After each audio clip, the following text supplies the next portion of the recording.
12 তাৰিখে ৰাতিপুৱা 11 বজাত অসমৰ নতুন মন্ত্ৰীসভাই শপত গ্ৰহণ কৰিব।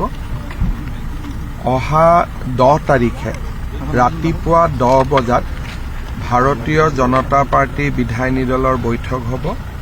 তাতে ভাৰতীয় জনতা পাৰ্টি বিধায়িনী দলৰ নেতা নিৰ্বাচন কৰা হ'ব আৰু সেইদিনাখনেই দিনৰ 11 বজাত NDA অৰ্থাৎ AGP, BPF আৰু ভাৰতীয় জনতা পাৰ্টিৰ যৌথ বৈঠক অনুষ্ঠিত হ'ব।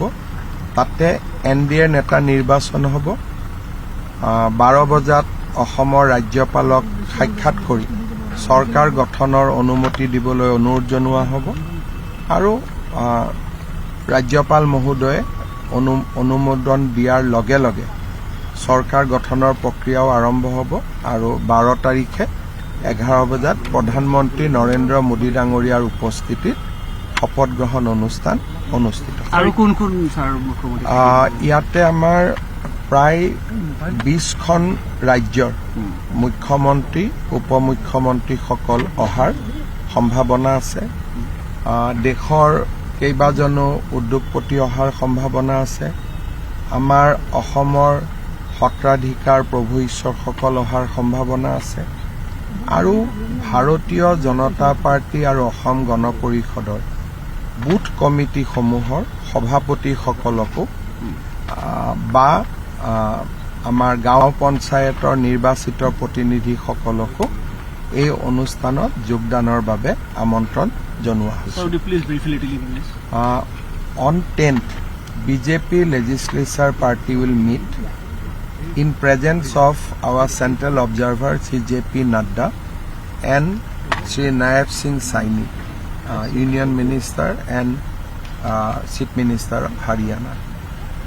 Once the leader is selected, it will be ratified by the NDA legislature party because we have two partners, Bodoland's People Funds as well as Assam Gana Parishad. Once formality is over, then definitely the legislature party will select a delegation and delegation will go and meet Governor of Assam and stake claim to form the government.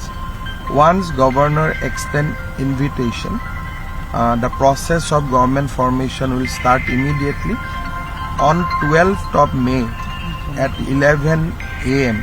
in presence of Honorable Prime Minister Sri Narendra Modi and other guests, the new government will take oath. So you are going to Bengal today? Yes, tomorrow is the oath. It will be a historical event. So I am going there to participate in the event tomorrow.